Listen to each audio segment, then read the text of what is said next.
Ma'asyiral muslimin rahimakumullah.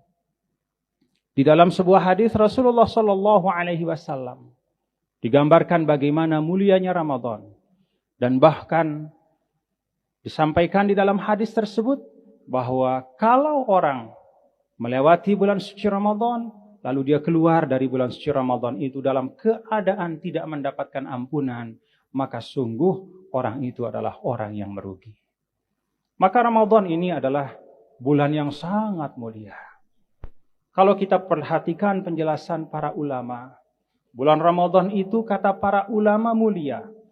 Karena pertama, di dalam bulan suci Ramadan Allah Subhanahu wa taala menurunkan kitab suci pamungkas, yaitu Al-Qur'anul Karim. Syahrul Ramadan alladzi unzila fihi Al-Qur'an.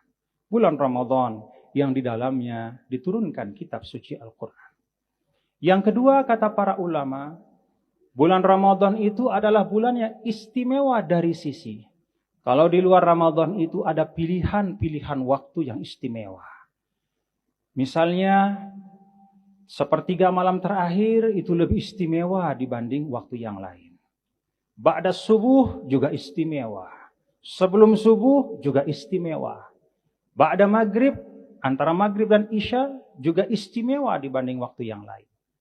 Kalau dalam bulan suci Ramadan kata para ulama, seluruh waktu yang ada itu adalah istimewa tanpa ada pengecualian.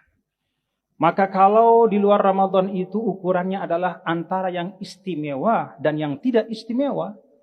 Kalau dalam bulan Ramadan ukurannya bukan lagi yang istimewa dan tidak istimewa, tapi semuanya istimewa. Dan di antara yang istimewa-istimewa itu ada yang paling istimewa. Yang ketiga, para ulama menyampaikan Ramadan itu mulia karena di dalam Ramadan itu ada ibadah yang utama namanya as-saum atau as-syam, ibadah puasa. Ma'asyiral muslimin rahimakumullah. Allah Subhanahu wa taala di dalam Al-Qur'an menggambarkan bagaimana kemurahannya pada manusia. Maka satu kebaikan akan diganjar dengan 10 pahala. Man jaa'a bil hasanati falahu 'asyru amsalihha. Siapa saja yang melakukan satu perbuatan baik, Allah kasih 10 ganjaran atau 10 pahala. Ada juga ibadah yang istimewa di mana kelipatannya bukan 10, tapi 700. Ibadah yang istimewa itu namanya bersedekah atau berinfak. Maka di dalam Al-Quran digambarkan bahwa orang yang bersedekah itu bagaikan orang yang menanam 10 biji. Dan dari 10 biji itu masing-masing ada 100 tangkainya dan 100 buahnya. Maka sekali bersedekah akan mendapatkan 700 kali balasan dari Allah Subhanahu wa taala. Ada pula ibadah atau sifat yang mulia yang diganjar oleh Allah Subhanahu wa taala dengan ganjaran yang sangat banyak. Di dalam Al-Qur'an digambarkan innama yuwaffas sabiruna ajrahum bighairi hisab. Sesungguhnya akan dibalas orang-orang yang sabar karena kesabarannya.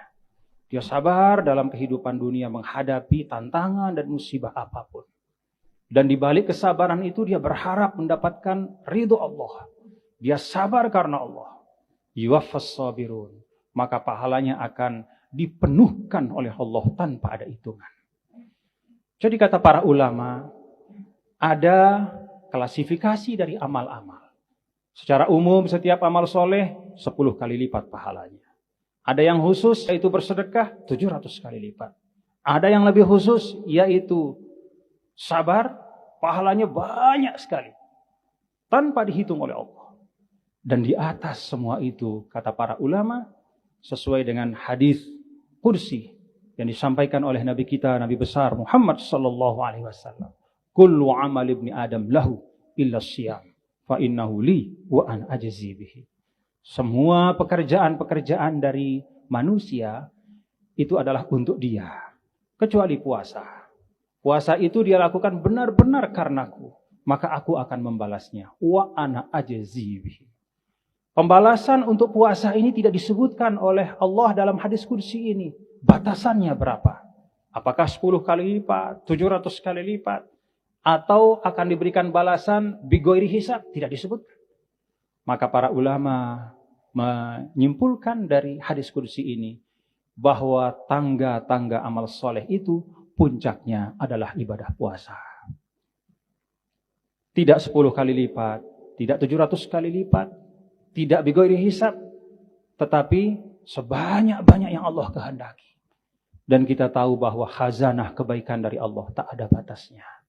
Maka balasan bagi orang yang berpuasa adalah kebaikan yang tidak ada batasnya. Dari 3 sisi inilah paling tidak kata para ulama, di dalam Ramadan diturunkan Al-Quran. Di dalam Ramadan itu tidak ada waktu yang istimewa dan tidak istimewa. Semuanya istimewa. Dan di dalam Ramadan itu ada ibadah puasa yang menempati posisi tertinggi dari tangga amal-amal soleh. Maka bulan suci Ramadan sungguh-sungguh kesempatan emas bagi kita untuk menambah kebaikan-kebaikan kita kepada Allah Subhanahu wa Ta'ala. Sebelum Ramadan dan dalam sepanjang hayat kita sebagai manusia, interaksi, kita kenal banyak orang, semakin banyak kita kenal orang, semakin banyak kita bersahabat, semakin besar kemungkinan kita berbuat salah. Kita berkiprah dan mengabdi dalam kehidupan, menjadi bagian dari suatu masyarakat. Kita di NTB seperti itu. Apalagi kemudian mengemban amanah publik. Entah itu sebagai gubernur, bupati, camat, ataupun ranah-ranah pengabdian apapun. Semakin besar juga kemungkinan kita khilaf dan salah. Maka Allah Subhanahu wa Ta'ala di dalam Al-Quran menyampaikan satu kaidah umum untuk menghilangkan semua hal-hal yang tidak baik dari diri kita. Innal hasanati yudhibnas sayyi'at. Dzalika dzikra lidzakirin. Sesungguhnya kebaikan-kebaikan itu akan meluruhkan keburukan-keburukan. Tidak ada jalan lain kalau kita ingin menjadi hamba Allah yang lebih baik adalah memperbanyak amal-amal soleh kita. Dan tidak ada waktu yang lebih hebat dalam menciptakan kuantum ganjaran dari Allah, ledakan ganjaran dari Allah, dilipat gandakan sampai jumlah yang tak terhitung selain dari bulan suci Ramadan.